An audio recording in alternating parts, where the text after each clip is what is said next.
Hello, Beastie. Welcome or welcome back to the Restream podcast, where we discuss fitness, fat acceptance, and mainstream topics.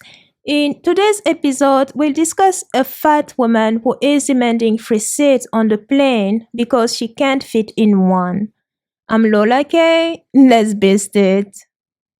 This article, some of you sent it to me and others tagged me on it on social media.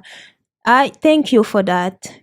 Jeline Cheney from Vancouver, Washington is a woman in question, and according to the article, she even petitioned the FAA, which stands for the Federal Aviation Administration, to alter its policies on the matter.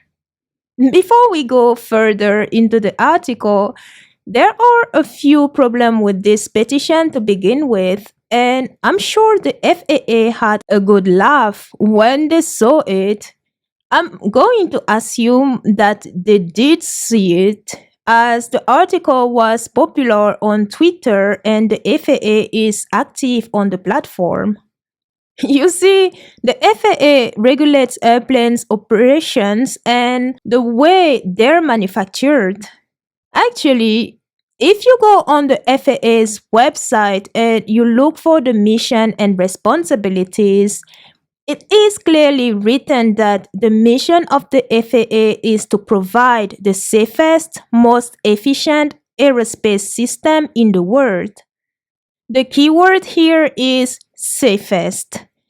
If you go slightly down in their responsibilities, you will read that the FAA is responsible of airport planning and development, environmental reviews of airport improvement projects and noise compatibility, airport inspection to assure the safety of operations at Port 139 certificated airports, administration and oversight of the airport improvement program, administration and oversight of the passenger facility charge program, protection of the public's interest, and investment by ensuring sponsor compliance with federal obligations, protection of airspace on and immediately adjacent to an airport, safety risk management.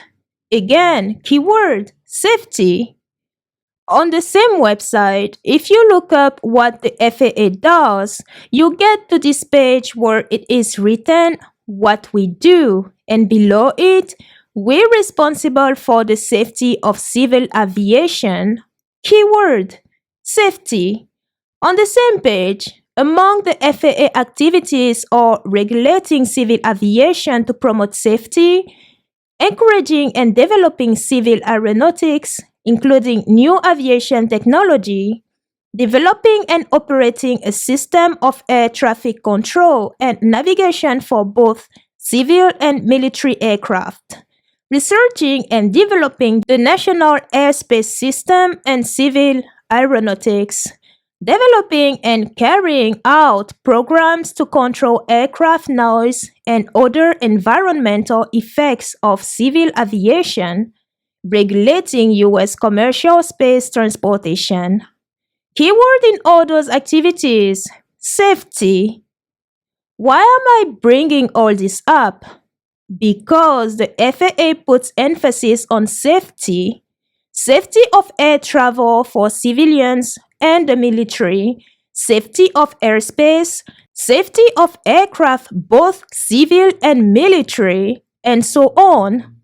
Nowhere did we see anything about airplane seats. Why? Isn't that curious? Well, no. The FAA does not design airplane seats. Airline companies, which are airplane manufacturers' customers, do, and each airline decides their own configurations. And yes, they do have to abide by the FAA's rules and policies if they want to operate. And one of those rules and policies is to maintain safety of their passengers, payloads, and fleet. Safety is big in aviation. Coming back to this article and the petition, well, it's not going to go anywhere as far as the FAA is concerned. You see, the FAA oversees safety while the airlines oversee comfort. And as I said, each airline decides the level of comfort that its passengers will get. It is also worth mentioning that that level of comfort does not come free of charge.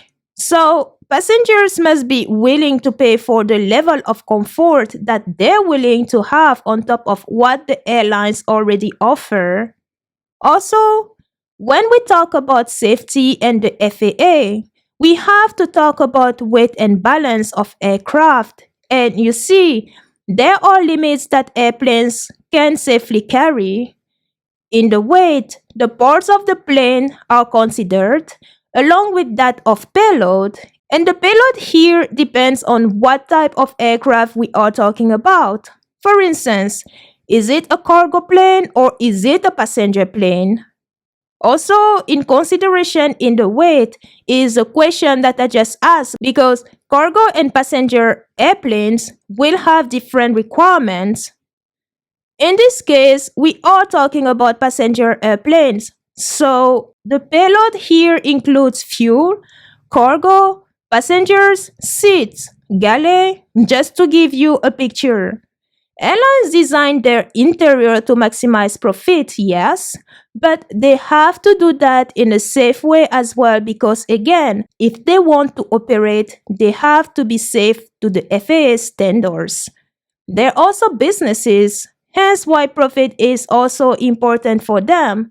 So, to be safe, everything and everyone must be secured in a plane. Flying objects have the opportunity to puncture something critical in a plane and bring it down. Flying people have opportunities to injure themselves or others and even cause death to themselves or others, opening the door for lawsuits against airlines. And flying people may also puncture something critical depending on the velocity at which they were sent flying and their size.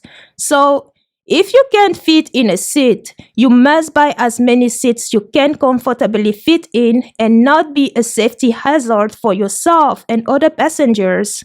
It is also worth noting that air travel is a commodity, not a right. So, airlines only owe you safety, not even comfort. So, this woman is not demanding fairness.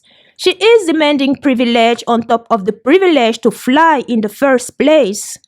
I've said it countless times. No one is born obese, but many become obese.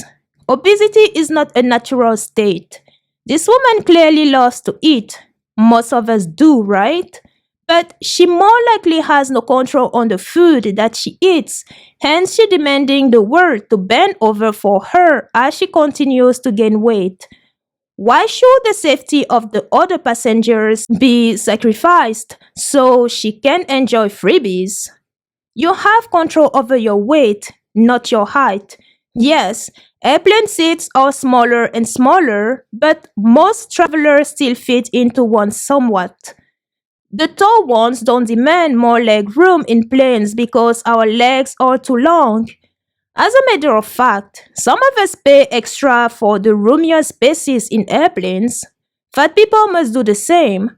You either travel by other means or adapt to the rules already in place. You want free seats.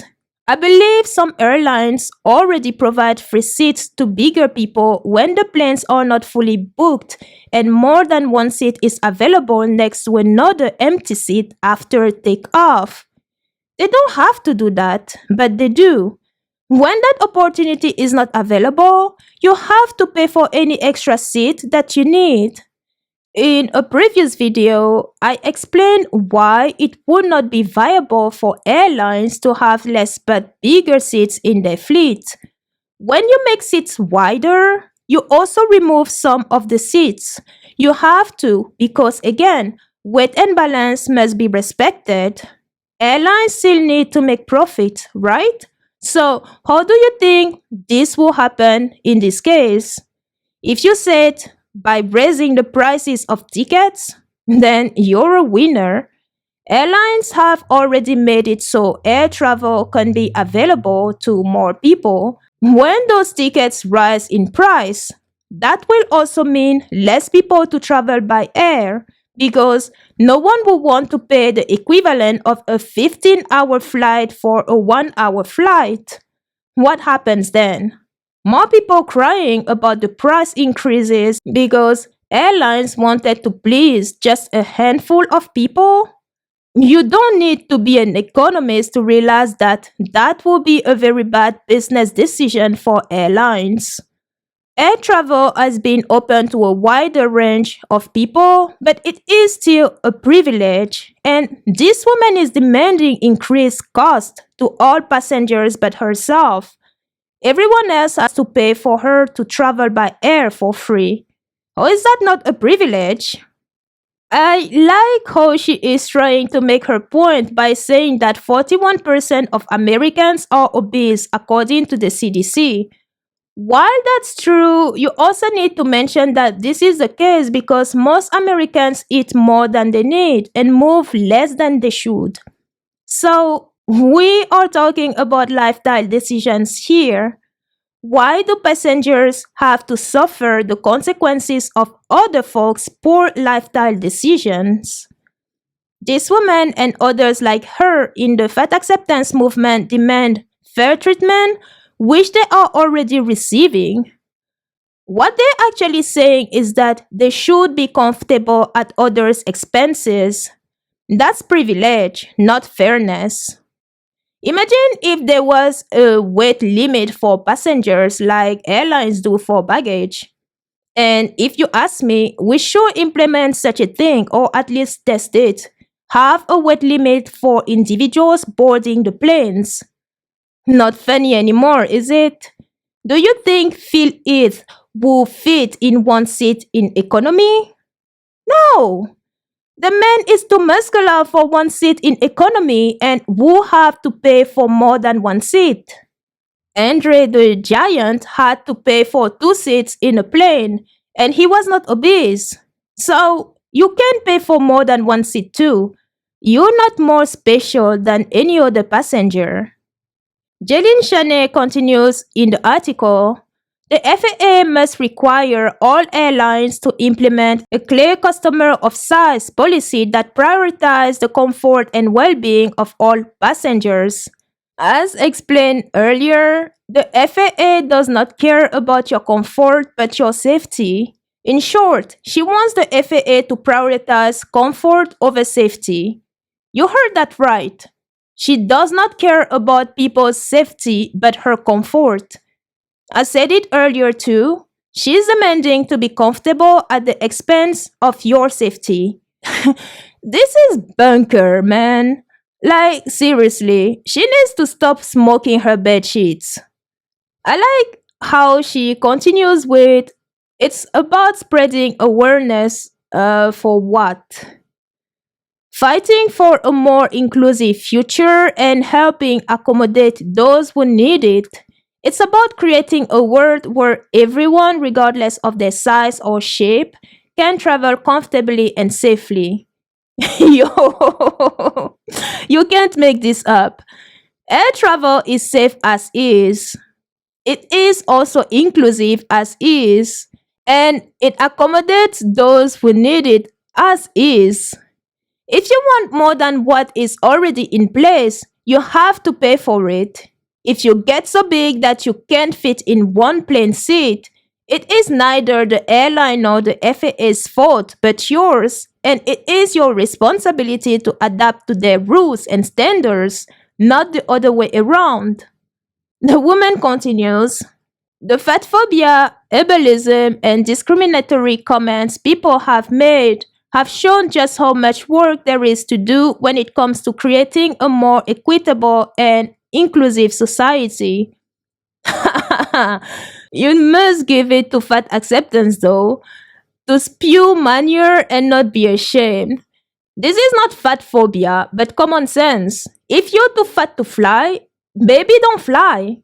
Air travel is not a right but a privilege. I also like how they accuse those who disagree with them of being ableist while being ableist themselves. First of all, they're the ones who made themselves slaves to food and became obese because of their lack of control, and they call us ableist, ignoring altogether that someone who looks able can very well be disabled because of invisible disabilities. So, yeah, you won't change my mind on this. Fat acceptance are the most ableist people that you ever see. They don't want inclusivity. They want power and control. They want privilege at the expense of others. This woman is from Washington, yo, and she knows about weight and taxes here in Washington. Yes, I live here in Washington too. Let me tell you something. Here, when you register your vehicle, you are charged a tax depending on the weight of the vehicle that you drive. She cries discrimination because she has to pay more seats for herself. Should I cry discrimination for being charged more than someone who drives a smaller vehicle than I am too? Is it what we do now? It was my choice to buy the vehicle that I am driving. So it is my responsibility to pay the taxes associated with its weight. The same is true for gluttons who eat more than they need and move less than they should. When they become fat, it is their responsibility to live with the consequences of their choices. When this article hit Twitter, many chimed on, and there is one answer that was highlighted, and it reads: as someone overweight, that is one asinine thing to demand. That's like tall people demanding doors everywhere be taller. LOL. Except, of course, they can't control being tall. Fact. But us overweight folks, largely, not everyone, can control being overweight. I know I should. And I couldn't have said it better myself. Get your weight to a level that you can fit in a single plane seat comfortably, or be comfortable with paying extra for your extra weight. This has been Lola K. Train Min.